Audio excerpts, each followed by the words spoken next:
जय श्री कृष्ण। मैं संध्या शर्मा इस हरि कथा में आप सभी हरि भक्तों का स्वागत करती हूँ। मैं चैतन्य महाप्रभु की कथा आपको सुनाने जा रही हूँ। आज हम देखेंगे कि जो निमाई का नामकरण संस्कार जो हो गया है उसके बाद निमाई क्या क्या करते हैं। निमाई का नाम तो विश्वभर निकला था, लेकिन प्यार से लोग उन्हें निमाई कहने लगते हैं। सभी महापुरुषों के संबंध में हम हमेशा से सुनते आ रहे हैं कि महापुरुष जन्म से ही सभी प्राणियों में समान भाव रखते हैं। इसी तरह महात्मा नानक देव जब बाल्यावस्था में भैंसे चराने जाते थे तो एकांत में बैठकर ध्यान करने लगते थे। बहुत बार लोगों ने देखा है कि एक बड़ा भारी सर्प अपने फण से उनके ऊपर छाया किए रहता था। जब वे ध्यान से उठते तब वह चला जाता था। सिंहों को कुत्ते की तरह पूंछ हिलाते अभी तक कई तपस्वियों के आश्रम में देखा गया है। शशि देवी के छोटे से आंगन में जो दिन रात हरि बोल हरि हरि बोल मुकुंद माधव गोविंद बोल इसी प्यारे भजन की ध्वनि गूंजती रहती है।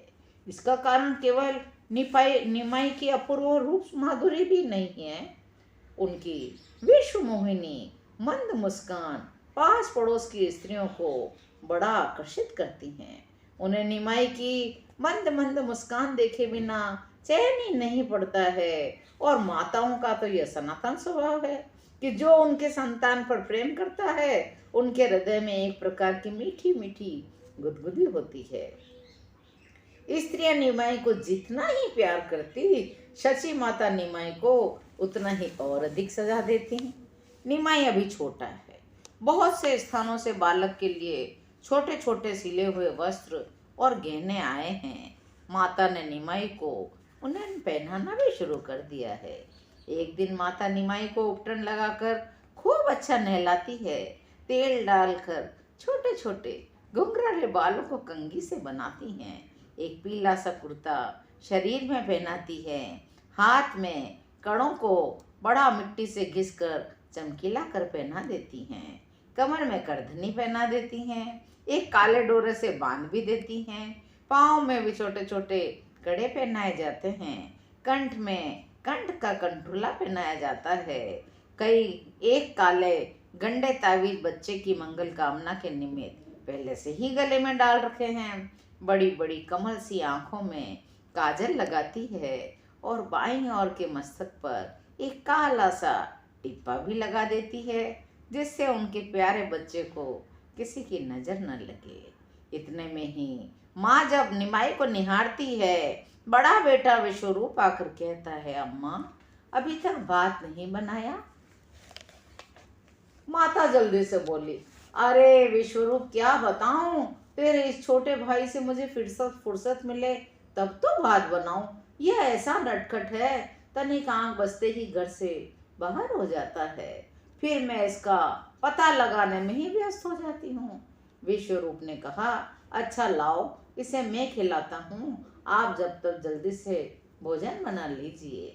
बालक निमाई को गोद में लेकर बड़े भाई विश्वरूप ले जाते हैं। माता दाल चावल बनाने में व्यस्त हो जाती है। विश्वरूप धूप में बैठ जाते हैं। विश्वरूप बड़े ही विद्या के व्यसनी बालक थे। वे निमाई को पास बिठाकर पुस्तक पढ़ने लग जाते हैं। पुस्तक को पढ़ते पढ़ते बड़े भाई विश्वरूप को ध्यान ही नहीं रहता कि निमाई कहाँ है, और निमाई उतने में धीरे धीरे चलते चलते आंगन के दूसरी ओर जा पहुंचते हैं। वहां एक कोई बड़ा भागी सर्प देवता बैठा हुआ था। निमाई को तो जैसे एक नूतन खिलौना मिल गया, वे उसके साथ खेलने लगे। माता शरीर से तो दाल भात बनाती थी, लेकिन मन उनका निमाई की ही ओर लगा हुआ है। थोड़ी देर में उन्हें दोनों भाइयों के बीच में चलती हुई कुछ भी बातें न सुनाई दी, तो विश्वरूप को सावधान करने के निमित्त से रसोई से ही माता बोली, विश्वरूप निमाई सो गया क्या? घोर निद्रा से जागकर जैसे कोई भौचक्का होकर देखता है। पुस्तक से नजर उठाकर विश्वरूप ने कहा, अरे अम्मा क्या कहा? निमाई निमाई तो यहाँ नहीं है। माता के कलेजे में जैसे किसी ने गरम ठेस लगा दी हो। दाल भात को छोड़कर जल्दी से बाहर आती हैं। विश्वरूप और दोनों माँ बेटे मिलकर निमाई को ढूंढने लगते हैं। आंगन के दूसरी ओर जाकर देखते हैं, छक्के छूट जाते हैं। माता बड़े जोर से चित्कार मारती है। आस पास के स्त्री पुरुष भी वहां आ जाते हैं। सभी लोग देखते हैं, निमाई का आधा शरीर धूल से भरा हुआ है, आधा अंग तेल के कारण चमक रहा है, बालों में भी कुछ धूल लग गई है, कुर्ते में पीठ की ओर एक गांठ लगी है, पीले रंग के वस्त्रों में सुवर्ण रंग का शरीर बहुत ही सुहावना मालूम पड़ता है।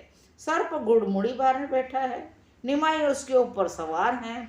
उसने अपना काला गौ के खुर के चिन्ह से चिन्हित विशाल फण ऊपर उठा रखा है। निमाई का एक हाथ फण के ऊपर है, एक से वे जमीन को छू रखे हैं।